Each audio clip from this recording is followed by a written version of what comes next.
So,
The difference is that local libraries must be granted the appropriate permissions.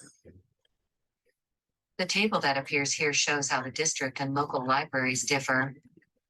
A district library's independence from a governmental unit provides more freedoms than those available to local libraries.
hi, Dana, where are you?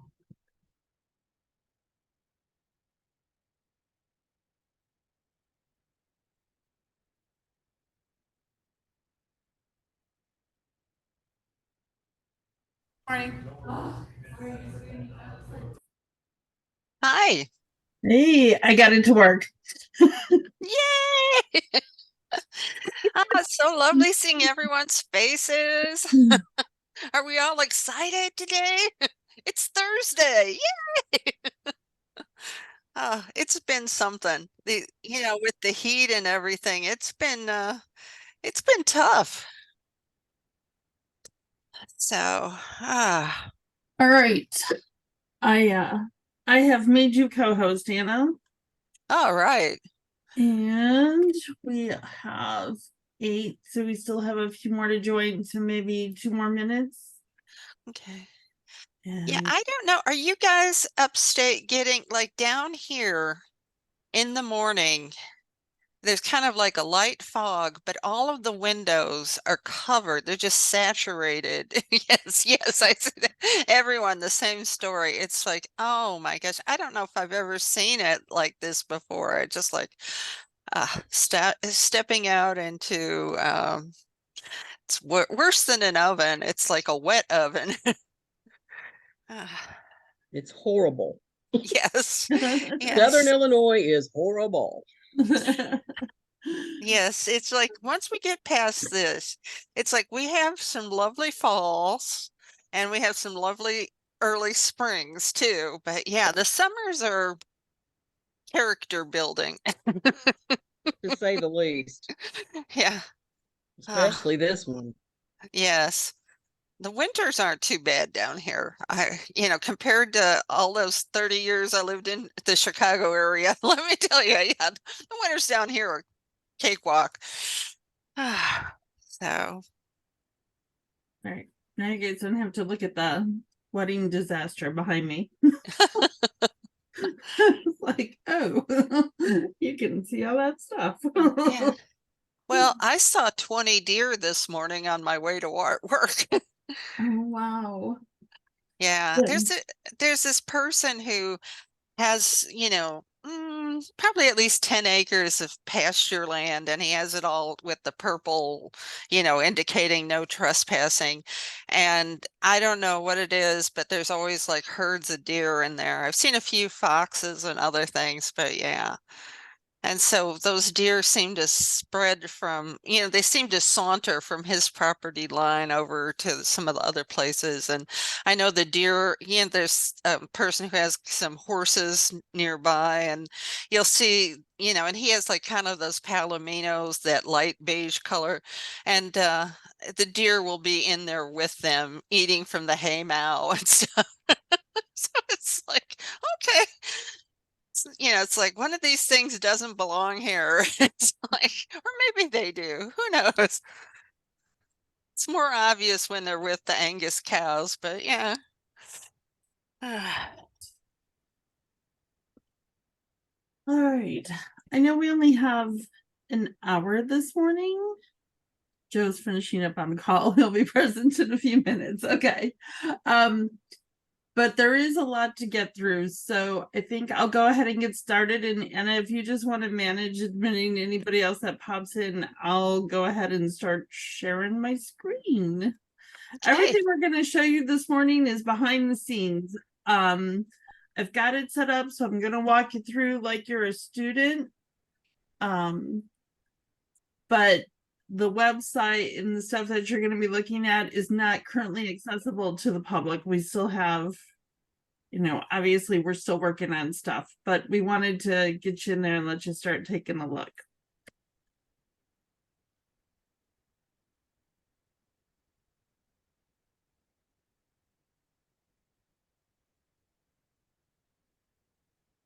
So this is the website that has been developed. Now, the idea is, and let me see if I can get some of this out of your way.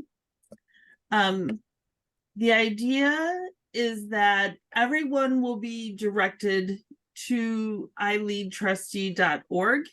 And from here is where you'll be able to gather the information, see some resources, get your frequently asked questions, and be able to sign up for the portal.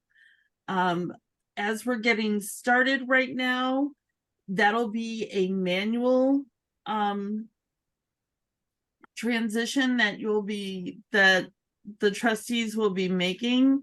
We are currently working with Instructure. We spoke with them yesterday. We're hoping the development team will have this automated by December, but the idea is to start registering people at ILA, kind of do a soft launch there so that we can get people in it, start using it, providing us with some feedback and see how it's working. And then at the beginning of 2024, come January, once that automation is done, be able to open these initial modules to the public. So right now we've got the design in, we're working on writing the content for this. And like I said, kind of writing those directions for how to get started. We've got a bunch of people joining now. One of the things that we talked about is that we had a module currently, it was going to be inside the portal that addressed how to become a trustee. And it doesn't really make sense to have that in the portal itself, since you have to be a trustee to get to the portal, right? So one of the things that we did is we moved that portal out, and that'll become part of the website. So becoming a trustee, and this is where we've moved that information to. So what are the benefits of serving? All these just kind of click open and give you that information that we had. Qualifications to run. The library trustees are nonpartisan. What does that mean? Where to go find your candidate guide and resources. So the links to those. the appointment process depending upon your type of library. District library. And then the big question, can a trustee be removed from office? And we actually cover this here, but this is covered, you'll see also in the portal itself. So we have information about that there. Though it looks like we're missing district here, so we'll add that in. So I'm going to take you to the portal. So what'll happen is you'll click on sign up. It's going to take you to L2. You'll log in with your L2 account. And once you've logged in with your L2 account, then you can go, we're imagining this is how it's going to work because this is in development. Then you'll be able to click the link to go to the portal itself. And that should land you here on this course page. Can everybody see the page before I go any further? Okay, great. So this is our welcome page.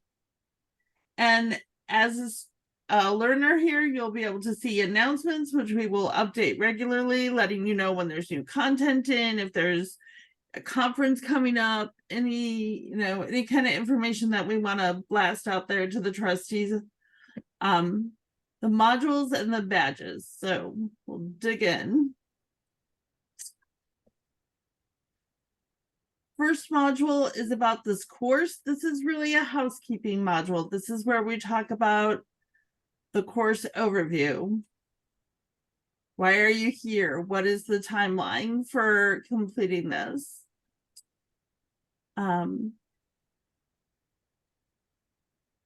We then introduce you to all the authors and a little bit of background about those individuals who have contributed content so far to the portal.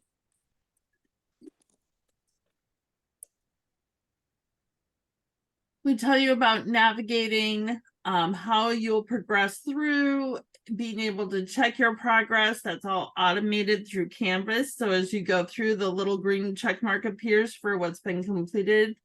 There's also information here if you need technical support.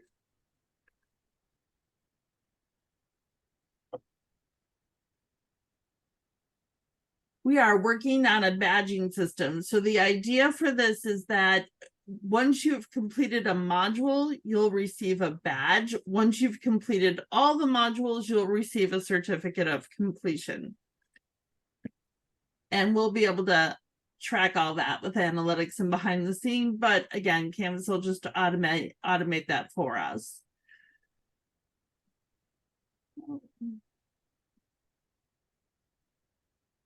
I have you guys on the bottom and you're covering. Let me see if I can move this again because you're covering up my buttons. There we go. And this is where you'll access that certificate of completion once it becomes available to you. So that takes care of our housekeeping module. Any questions from anybody about that section?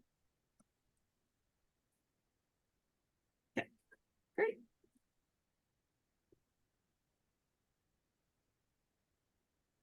Sorry, there is one more. There's the frequently asked questions that we'll be adding as we progress through. Now we're moving on to a new module. So this module actually is our welcome module. It's going to start with a greeting from the Secretary of State. We have provided them a draft version of a script. And as far as I know, Anna, we haven't heard anything back yet on the video, have we? No, I'm going to send a message today, and then we will be meeting, Rails staff and IHLS staff will be meeting at the State Library early next week as well.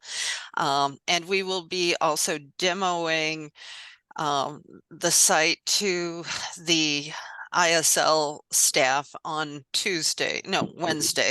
Wednesday morning. So right. All this exciting stuff. So hopefully we'll know something by then. Yeah, so hopefully the next time we show you this, we'll have a picture of Alexi here and be able to play for you his message welcoming. He'll be saying words and yeah, it'll be good. We're also anticipating that we'll be doing a quarterly update from the library world where this will be filled in with this type of information. Like the first year we're looking at doing a rotating schedule. So IHLS will put up the first quarterly update. We're then inviting Rails to put up a quarterly update. And then we're hoping the ILA and the state library will follow as well. The idea behind the quarterly update is just to give the trustees a brief introduction to the organization, let them know what's new with that organization or group, what trends are going on at that time, and if there's any new laws or new challenges. So this page will be updated quarterly in the portal. Well, I feel like these are the key players, and trustees should be very comfortable knowing what each of these organizations do, that we're out here, we're good resources for them to use. I really want them to know they're not out there alone. They have support from all of us. And so, I thought this was really key, and to give them a little update, because, sometimes the directors aren't always in the loop. I want the trustees to have a chance to be in the loop regardless of what else is going on. So that's all of this. I'll stop talking now. Sure, good.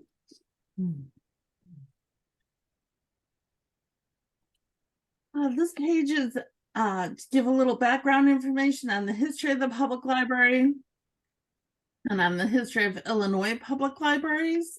Anna has actually put together a timeline for us that I am in the process of building and animating, and it wasn't clean enough for us to put up. So that'll be coming soon for you.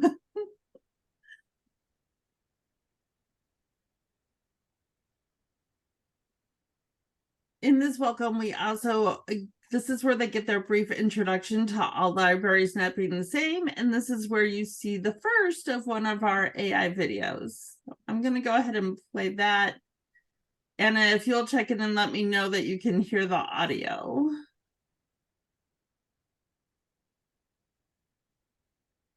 Hi, I am Zarina, one of your iLEAD trustee learning portal avatars. It's a little faint. Can everyone else Okay. hear it, or is it okay? Yeah. So if we can make it a little louder, that would be good.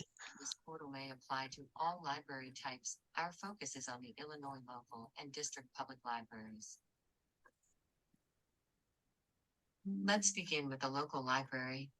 Many public libraries in Illinois are legally established by That's cities, good. villages, and townships, according to the Illinois Local Library Act, 75 ILCS 5.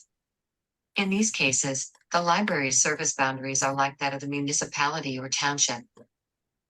The city government establishes a public library in its city, and the mayor appoints the library's trustees. Illinois law allows mayors to appoint one city council member among the 9 library trustees to the library board. In towns, villages, and townships, citizens establish public libraries by referendum. Most towns and villages elect their library trustees. However, with the commission form of government, the village council appoints the library trustees. District libraries, established within independently defined boundaries, are the alternative to local libraries. District libraries are found under the Illinois Public Library District Act, 75 ILCS 16. A district may be created by election or the conversion of existing local libraries. They include areas from more than one local governmental unit and outlying unincorporated areas. District libraries have independent corporate authority and taxing power to support public library services. Like other administrative units, district libraries are run by a board of 7 trustees elected in the consolidated election. They may serve a 4- or 6-year term depending on the library's bylaws.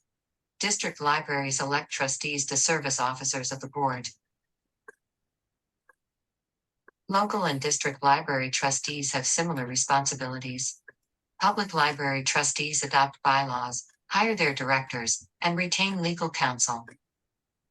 Like district libraries, a local library may enter into contracts, take property titles, exercise eminent domain power, and have property. The difference is that local libraries must be granted the appropriate permissions. The table that appears here shows how the district and local libraries differ.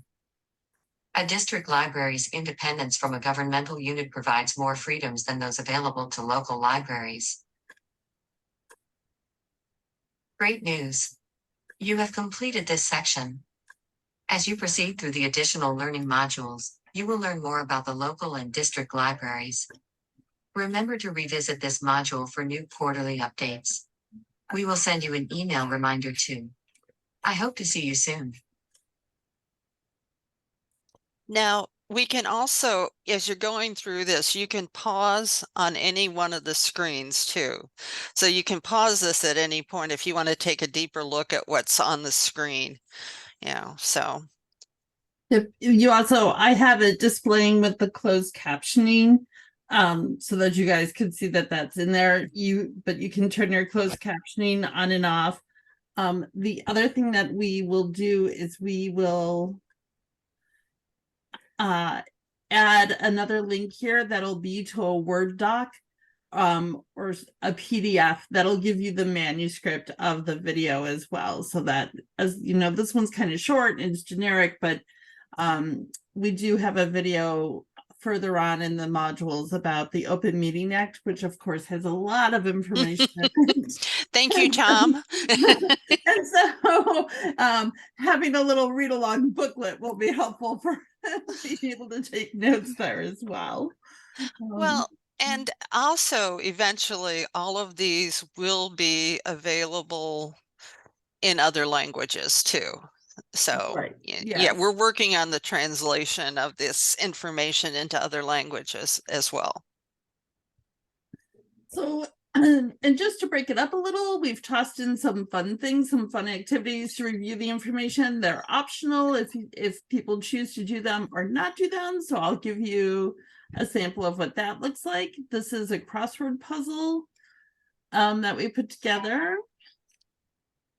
And you just type your answers in. Oop. One's nine. Oh.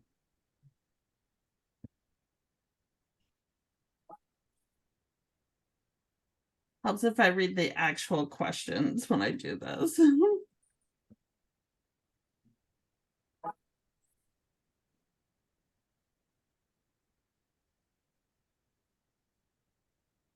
To ask you guys what the answers are. Well, we were also talking about having the words available for people to see too. These are the words that you will fit into the blanks.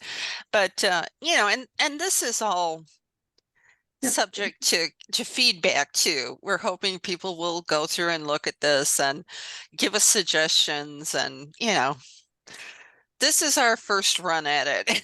So we're hoping that it looks, I hope you're getting an idea of the potential of what we're trying to put together and do. Helps if I can spell right though.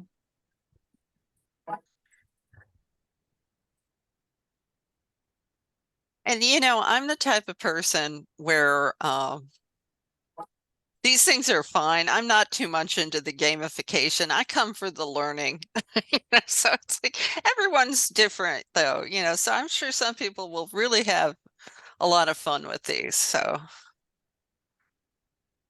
Come on.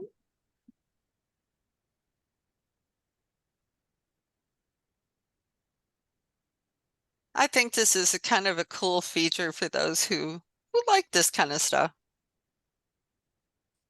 Okay. Oh, appropriation.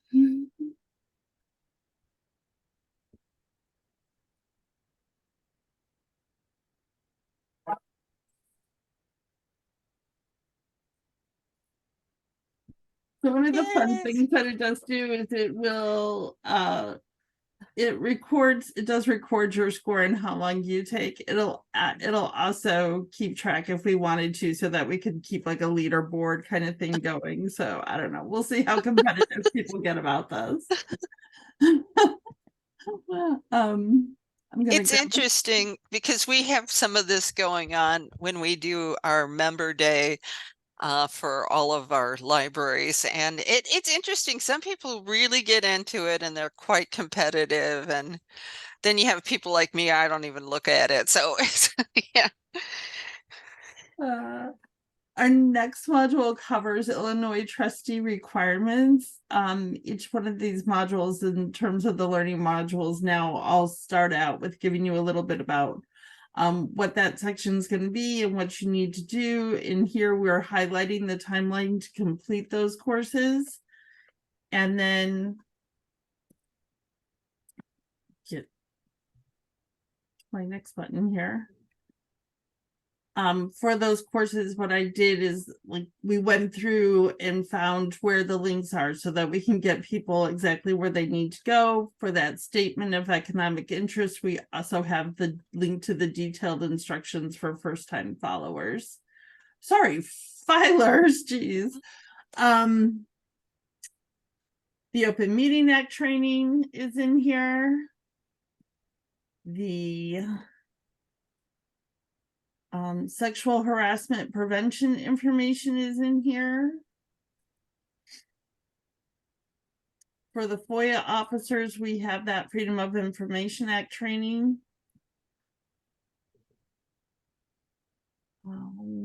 So that covers that section. And you can see if you keep pressing the next button, it just keeps traveling through. So the next module that we have is the Library Trustee 101. In this module, we're going to look at why trustees matter with a message from our project visionary, Anna.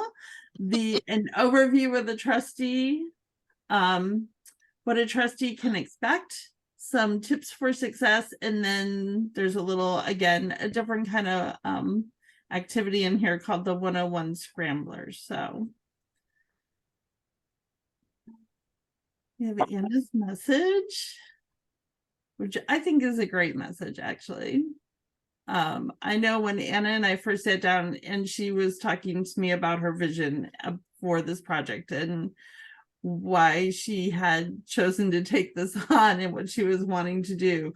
It was with so much enthusiasm that it was just contagious. I was like, I want to do this. I want to do this so that I can do this so that Anna can get her vision out there. So this is that message that she has.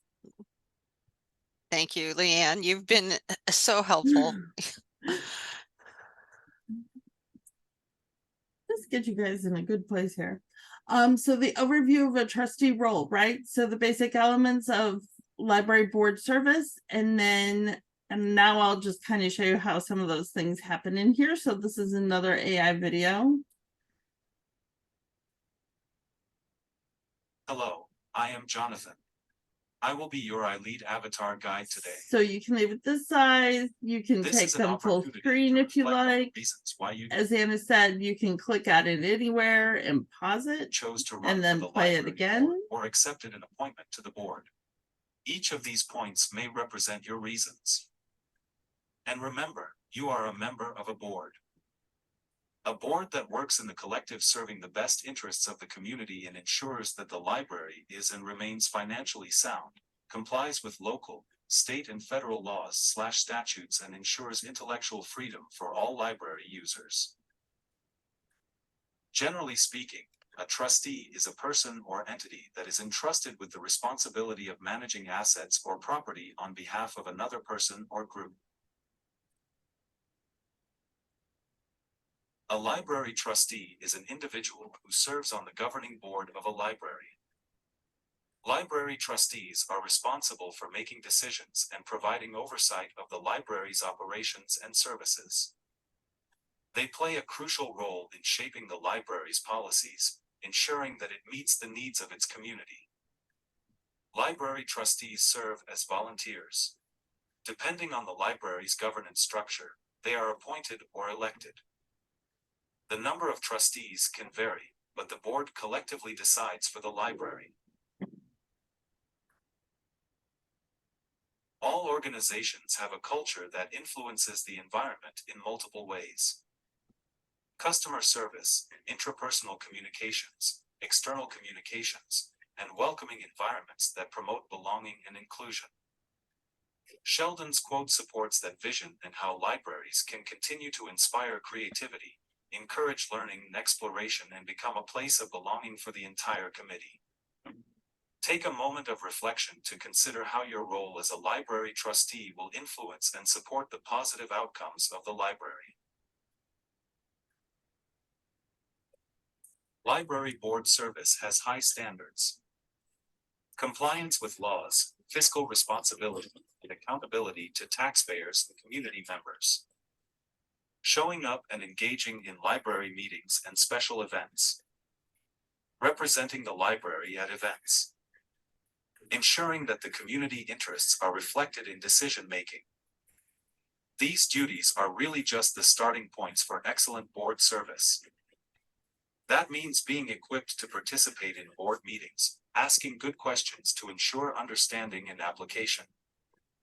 Making informed decisions that reflect the community. And are supportive of the library in present time and into the future. Often, board members do not want to shake up the status quo and may be reluctant to bring forward questions, ideas, or proposals that challenge the notion. That's the way we have always done it. That thinking often boxes library members into going along to get along. If any place is open to a new approach or a twist on how things are done, it is the public library.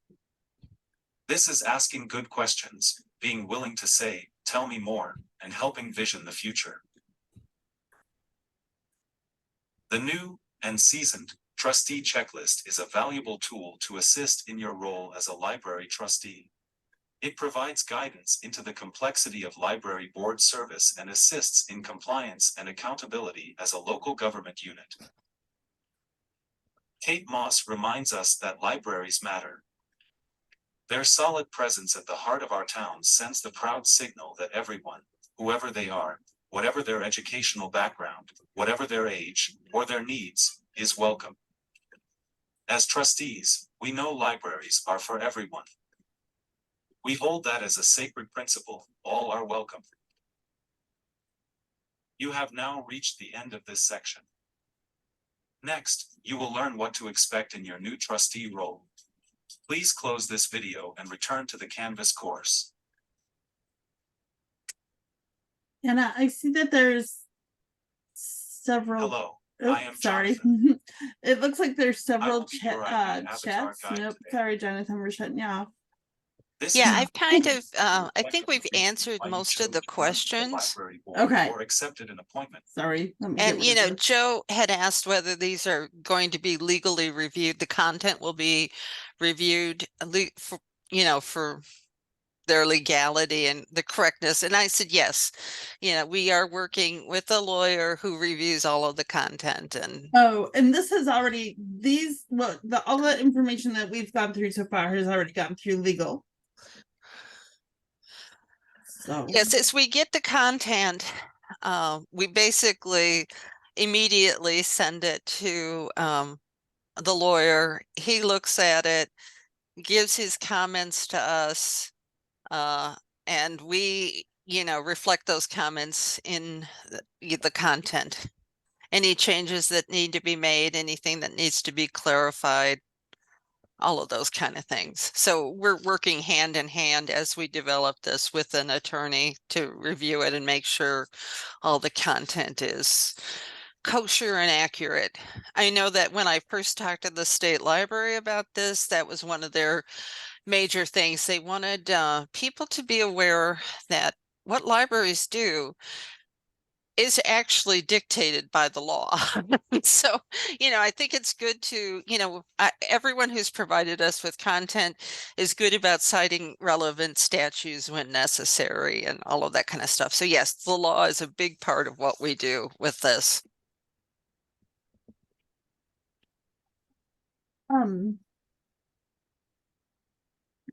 The next set of content is related to what a trustee can expect. So I can go ahead and play that video.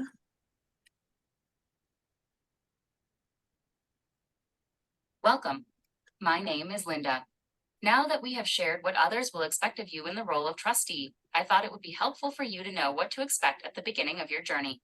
Let's take a look. Orientation is one of the most important events when launching your work as a library trustee. It sets the tone for your role, explores the library's relevant financial and legal requirements, and provides insight into the daily activities and outcomes. You will be given access to essential documents, a meeting schedule, a tour of the library, and any other library property. As with all organizations, there will be pending works, decisions to be made, and details shared about the library's successes and challenges. Trustees must be prepared to discuss the library's business at each meeting. The board will need to make good decisions about the library in multiple areas, including financial reports and the statutory obligations of the library. The board will primarily hear from the library director about activities and actions at the library.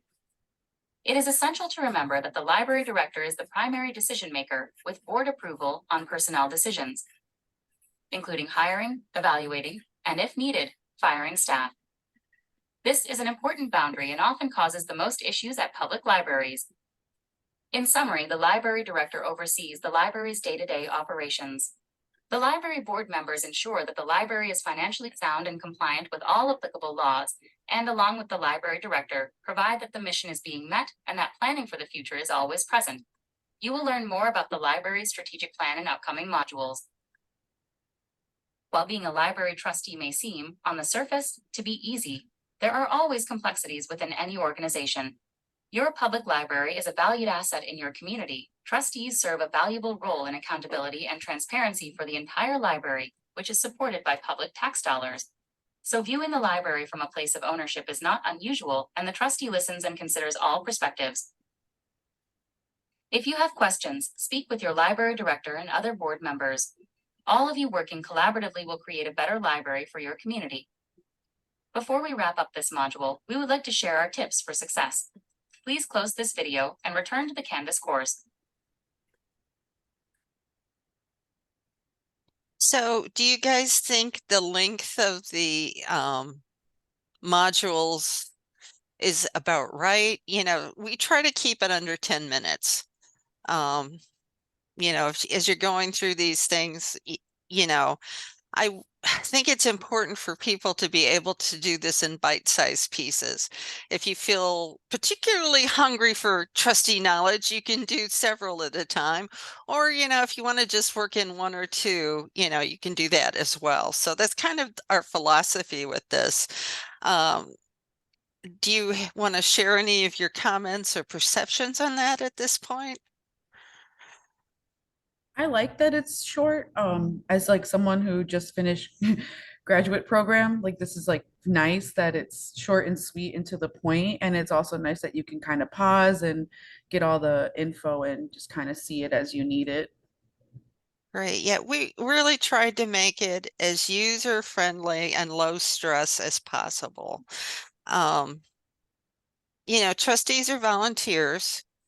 They have busy lives and you know, we want to make this a truly helpful experience for them. You know, where you can go and get the knowledge you need, but it's not a lot of stress. And, you know, you can always revisit these, you can go back if you have questions, you know, you can review it. And as, you know, we said in the thing, you can talk to your director, fellow trustees, or even reach out to a system representative to help you. Yeah, so we're all here for you. So yeah, Becky, that was one of the ideas, right? Is being able to have groups have board meet, you know, have a trustee meeting and be able to go through this. So Christian, okay. Anybody else? Any thoughts that you want to share at this point? Yeah. Oh, Oh, I'm sorry. Go go ahead. No, go. I was gonna go to the scrambler, which I made much easier. Do, Oh, go now, ahead, Hannah. do you have, you know, we chose to use the avatars again because we thought it was nice to have a variety of faces, and I think different sexes and racial backgrounds and all of those kind of things should be reflected. And I think this is a pleasant way to do it.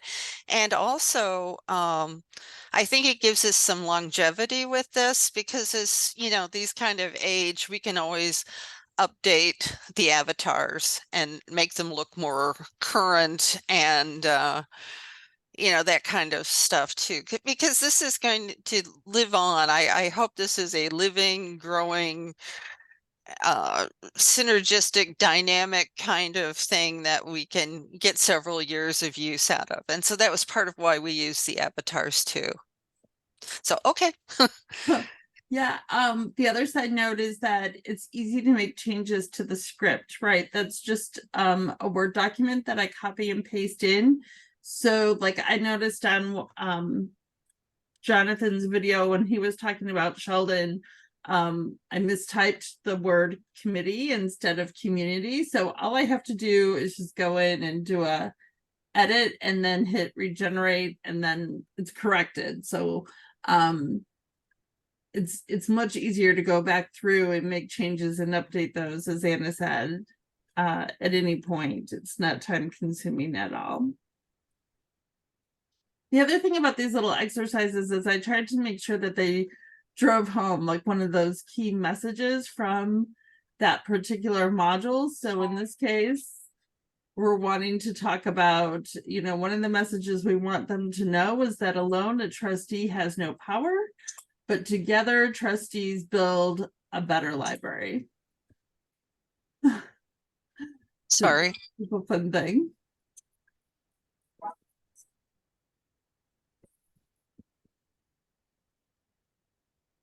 Moving along. All right. So that takes care of Library Trustee 101. We thought initially when we showed this to you, and maybe even when we were putting out the outline for this, we had included ethics in that Library Trustee 101. And then as the content started coming in and we started looking at it, ethics really took on its own life. And so we've broken that out into its own module. And so there's a little overview about ethics and what you're going to cover. And rather than put this in a, like we had this also, or originally I had broken it out into a PowerPoint. And then I started building it as a video, and then I decided, no, I think what I want to do is go back and just put this information out there so that they could take this as one bite size, as opposed to being distracted by slides and colors and graphics and voices. This really seems like information just for them to read, review, ponder, and not have all that distraction and noise around it. So that's how I've done it. I'm really interested in getting your guys' opinion on that and seeing what you think about it. So there's the American Library Association Code of Ethics. Get to my next button here.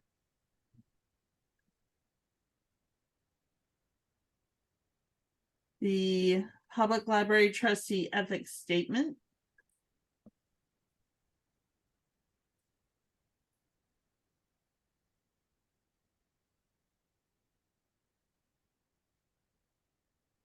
This covers the information about the State Officials and Employees Ethics Act. So, of course, there's links to the official guide. There's links to the model ethics ordinance that the Illinois Attorney General's office had put together. And then there were the contributor in this case pulled out ones that were specific to libraries. Oh, okay. And I will have to go figure out why that is not working for the students. I will do that. That's a PDF. I apologize for that, but we will figure that out and get that fixed.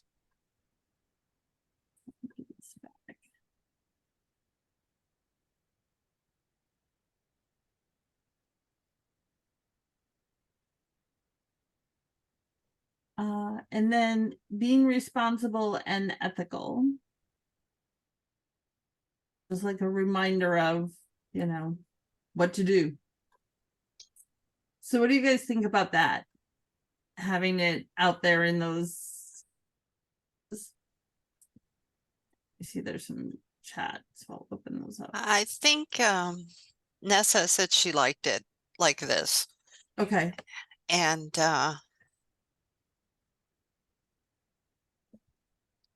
yes, In Illinois, yep, great. Okay. I think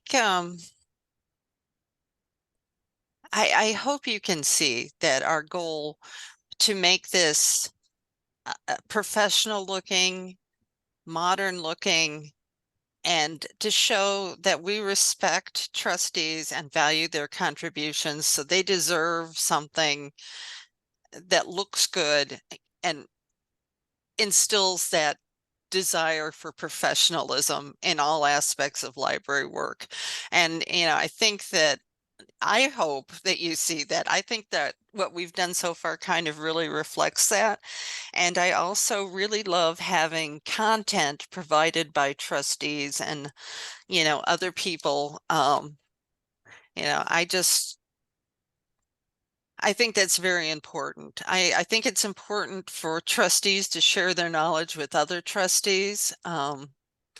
Because nobody knows what you do as well as you guys know what you do. And so I think that's good to get that knowledge going. I would love to eventually have a place where you can share ideas in a more, kind of an ask Abby kind of, thing where you can say, this is an issue I have, and you can get feedback from other trustees. I just don't know how to get around the Open Meetings Act for that, but eventually maybe we'll figure out a way to do that. That would be good. It would be great if we could capitalize on using using in the Canvas, using the actual one of the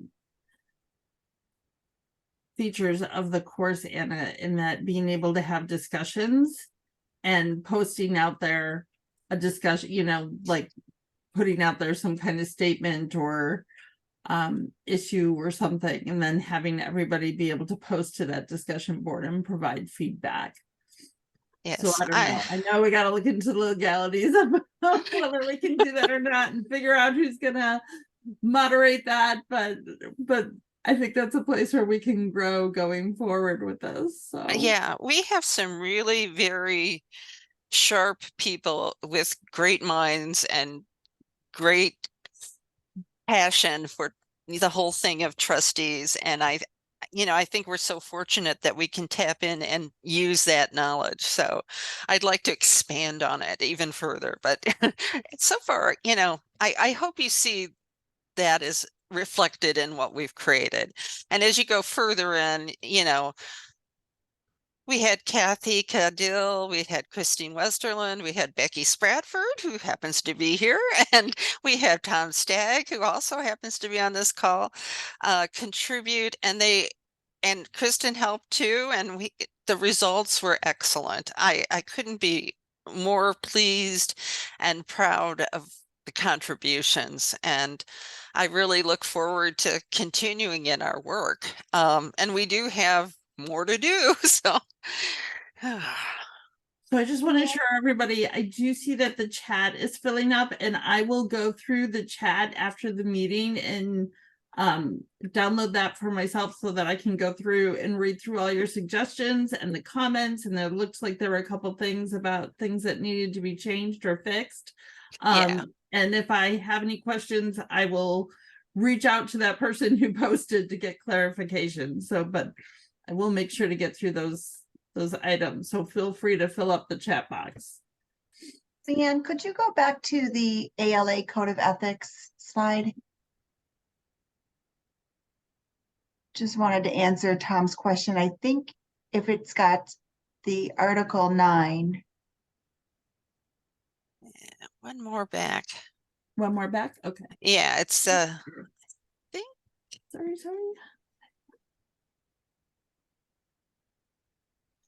yeah, this one. And it looks, you can see where it says Bob Doyle at the bottom and Robert Knight. Yeah, we will Yeah. want to change that. And Yeah, I think that's just because that's where this contributor took their information from, so that was their source. But yeah, to answer Tom's question about the code of ethics, this one with the 9 articles, that last article, the we work to recognize and disseminate systemic and individual biases, that's the most current ALA version of the code of ethics. okay. Thank you. All right. Okay. And Joe says he got a question yesterday for, regarding when this would be available. Right. So what I was saying is when we are at ILA in October for Trustee Day, we're going to be doing a presentation. We'll do a soft launch that day. Anyone who's present in the session who's interested in signing up and registering, will get them registered that day to be able to start going through it. And then let them work in it November and December, get their feedback about things they like, things that didn't work, whatever the feedback that we can gather, make those adjustments as necessary. And then we had committed as part of the second year grant that we would have these first set of modules available then starting in January. So if they're coming to ILA, Tom, and to Trustee Day, we can get them signed up that day. All right. So again, another section that took on its own life that we broke out. So how to conduct an OMA compliant board meeting. And I'm going to go ahead. I understand that we are coming up on the top of the hour, which people may need to run or whatever. So what I'm going to do is I'm going to bypass this OMA compliant for real quick and then just run you through the Board of Operations and then come back just so I don't run out of time and you don't get to see everything.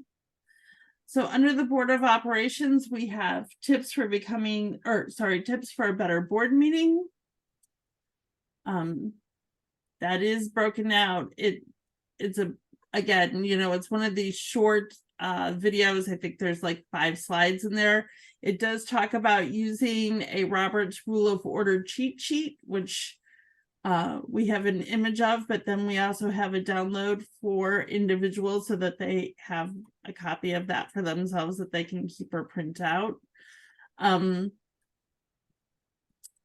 next slide gives you an overview of who is who, talking about the board roles, right? And this contributor specifically wanted to make a point about check signers and the importance of accountability and being a check signer. So we pulled that out.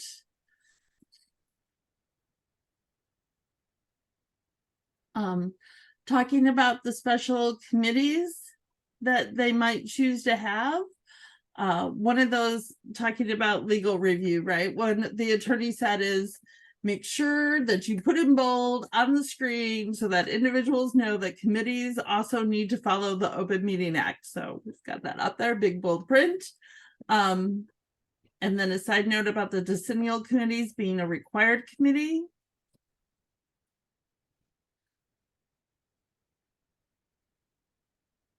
We will put in a section here all about the library director and the role of the library director versus the role of the trustees, and then advice for hiring and managing those. As you can imagine, that is quite a bit of content. It's come in from a couple different sources, so I'm in the process of weaving that all together. So that is a coming soon for you later to view.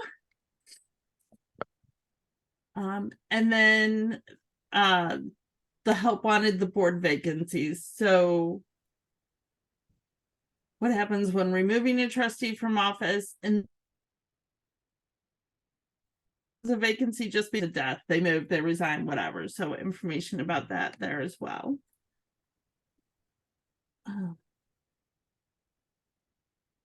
last module, that will be part of this release, That is still under legal review is the policy making. So that's going to cover bylaws and board bylaws, the differences between policies and procedures and policies for library governance.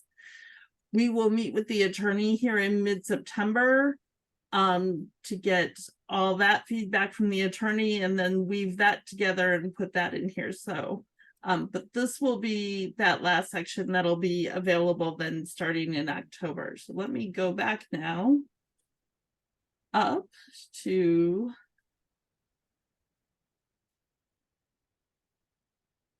how to conduct a OMA compliant meeting. Oh, nope, wrong button. Shoot.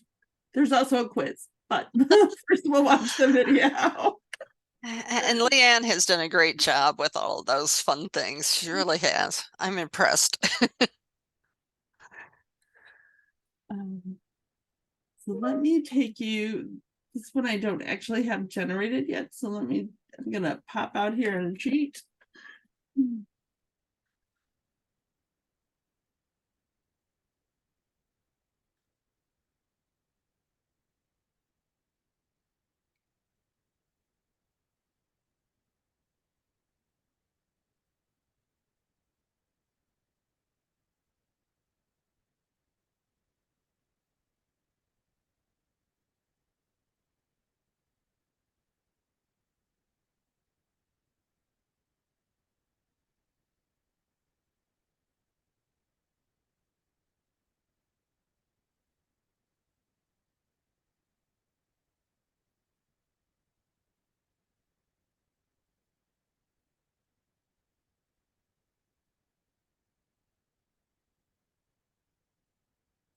Now, because this is in a draft format, you're not going to actually see Evelyn be animated, but when I generate it as a final video, then she'll move around like the others.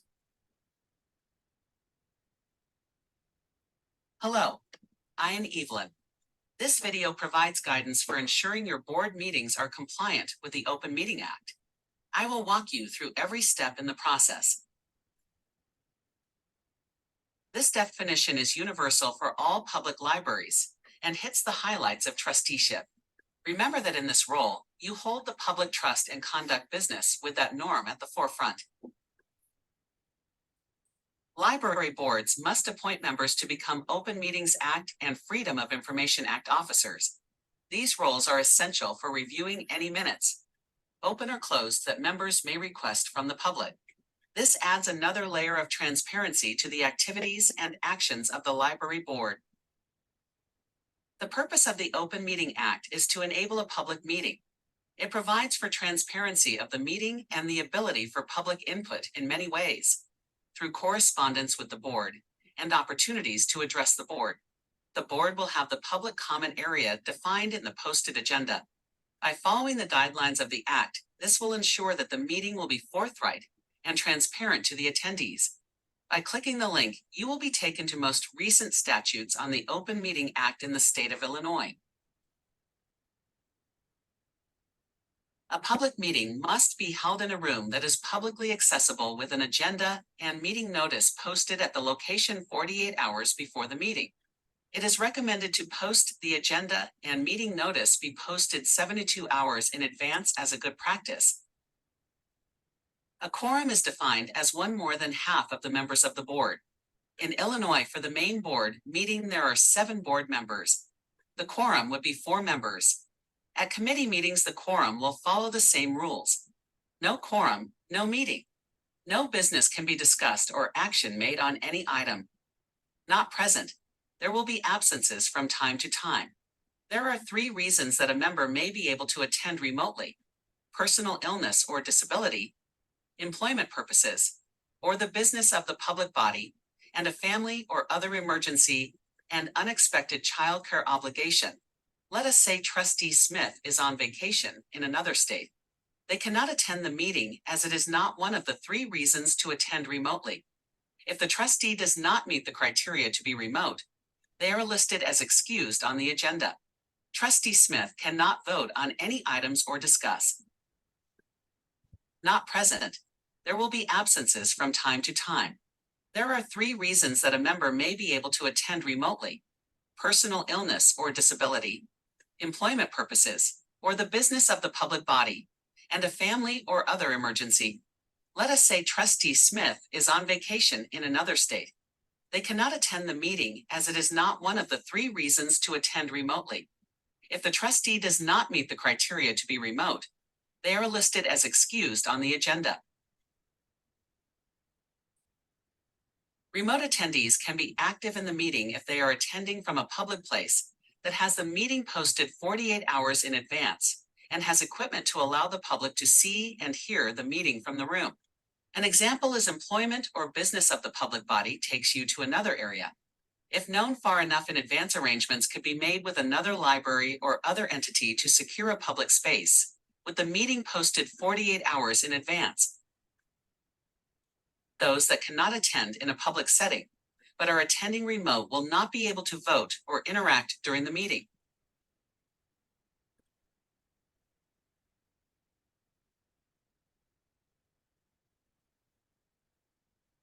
The open meeting statute requires a yearly schedule of all meetings. This includes the board and committee meetings. This is to allow public access to those meetings. The library board meetings must be published in the local newspapers as legal notice. Committee meeting schedules should be posted in the minutes before the first board meeting of the fiscal year. Besides the annual publication of the meeting dates, the meeting dates should appear on the library website and put in any program guides or other media sent to patrons. 48 hours before the meeting must be posted at a visible location in the library, like the entranceway, outside the meeting room, or any high visibility area. For the posting, at minimum, you post the meeting place, time, and agenda. The statute references that the posting must be immediately posted to the website if your library has a full-time web person. If your meeting runs over time, it is deemed necessary to have a continued meeting the next day. The posting must be made on the website and posted in the usual places in the library. Any registered news media must be notified. In this case, the 48-hour rule is not applicable.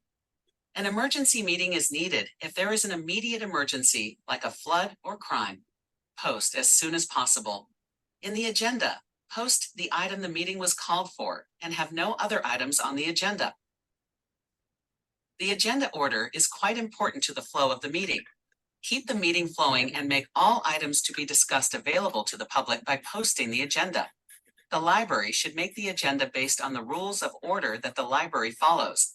An example is Robert's Rules of Order. There are several agendas based on the size of the board that are available for review. There are other publications on rules of order that the library may want to adopt. The library should create a policy and post it of what order the agenda will take. The consent agenda is for items on the agenda that have been studied by the trustees and are ready for passage. Any item can be removed from the consent agenda prior to the vote for all the items in the consent agenda portion. All items that remain in the consent agenda are voted on as a whole. If passed, there is no further discussion on those items. It is strongly encouraged that the consent agenda be posted in the agenda posting before the meeting. Votes taken in the meeting may be by roll call or voice vote. A member may ask for a roll call vote if they wish. All votes that involve public funds must have a roll call vote. All motions must have a first and second before discussion can take place on the item. Then the vote after the item is discussed. Public participation is an agenda item that needs to find a home on the agenda and a policy statement that needs board approval. Some of the main items to be discussed and approved are the location of public comments in the agenda order. For example, public participation may be at the beginning of the meeting limited to items on the agenda. Statements to the board that will be handled at the next scheduled board meeting. There are a large number of places the public comment period can be put on the agenda for the meeting. You want to include who can address the board in the policy statement. Some examples are residents, library card holders, and business owners in the district. And do you want to have non-residents able to address the board? Time limits on comments are appropriate as well. This should be enough time to address points, but not go long to make the meeting go too lengthy. It is a best practice to have a handout for public attendees of the policy that the board has adopted. The board packet may be a paper packet or a virtual packet. Typically, the packet is prepared by the library director at the request and input of the board president. The flow of the meeting typically organizes this packet and will have essential materials and documents to assist in consideration of taking action. It is vital to review and bring view this packet during the meeting. To have an executive session, you must statutory requirements. Only the following may be discussed in the executive session: appointment, employment, compensation, performance, or dismissal of specific employees, purchase or lease of real property. An example is a discussion on purchasing a lot or building for a branch library. Litigation or pending litigation. You can discuss the possibility of pending litigation if you think the possibility is real. Collective bargaining agreements can be discussed in executive sessions. No other matters can be discussed in the executive session. The procedure to move to executive session is defined in the statute ILCS 120/2-1-40. A motion must be made and seconded with the stated qualification to go into executive session. A roll call vote is required. If passed by a majority, you can enter into executive session. Executive sessions must be recorded. All attendees will either state their names or the secretary will announce all the names of the attendees of the executive session. These recordings must be held for a minimum of 18 months. After 18 months, the board may vote to destroy the recordings if an approved set of minutes are on file. Minutes of executive sessions must be approved, usually covered twice a year. Minutes can be approved and open to the public or kept confidential. In addition to the board, other Oops, sorry. I think you get the idea of where that's going. So a couple things about this. One, I know it's long and it's lengthy, and it is the longest of the videos that we have for this. So my thinking is to go in and break this out. It's figuring out what those good breaks are, right? So that we can create multiple videos so they're not as long. Two, as I said, this is one that really needs the manuscript, the link to the PDF to follow along and make notes. The other thing is there's a lot of information in the script. And so one of the things that I want to look at is adding some animation to those screens so that, you know, like you saw in the other videos that have been completed, it's, you know, highlighting or there's an arrow or something so you can see where you're at. Even on some of those screens, pulling out and adding a column or a box to the side where you can display the examples of what they're talking about, or key pieces of information for a particular bullet point. So those sub bullet points are out to the side. We have the option, I have the option in building these in Synthesia that I can use different voices. So I do play with different voices as I'm going through. When I get down into the nitty gritty of the script, you can see here, I can go in and pause things and call things up and provide diction for the AI reader. So this one is really a work in progress. It's also still under legal review. So this will have the feedback from the attorney with any recommendations or changes or things that we need to add mid-September. So that, I think, brings us to the conclusion of the demo and where we're at this point with the portal.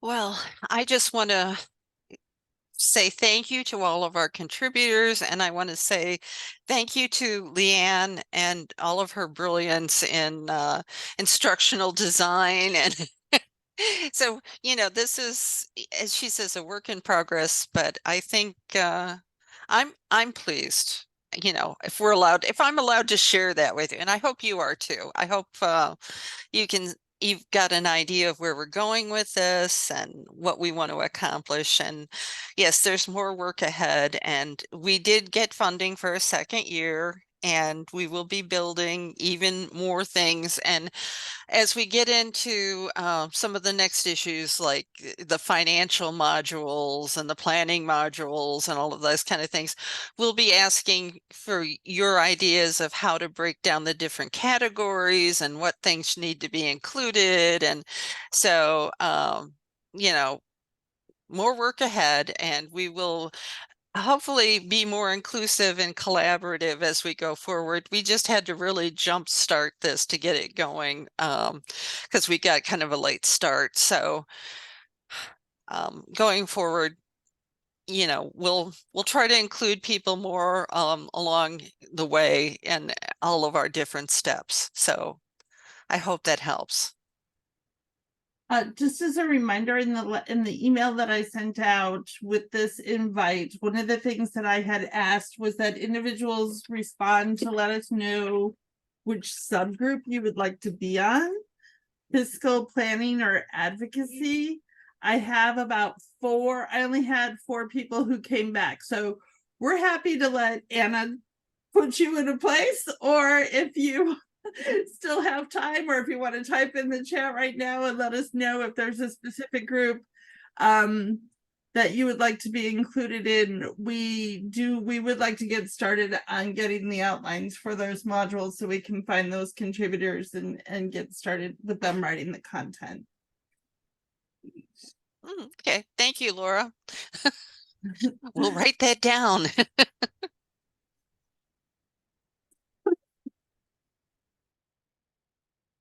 Okay.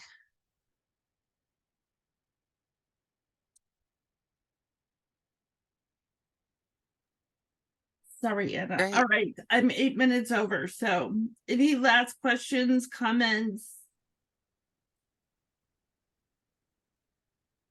Anna, any last things from you? Anything? No, I'm so thankful that you were all able to participate today, and I appreciate all of the positive feedback you've given us. Thank you very much. All right, thank you, everybody. Have a great day. Feel free to email. Also, if you didn't get a chance to add something to the chat. Yeah. Bye. Bye. Oy. Okay.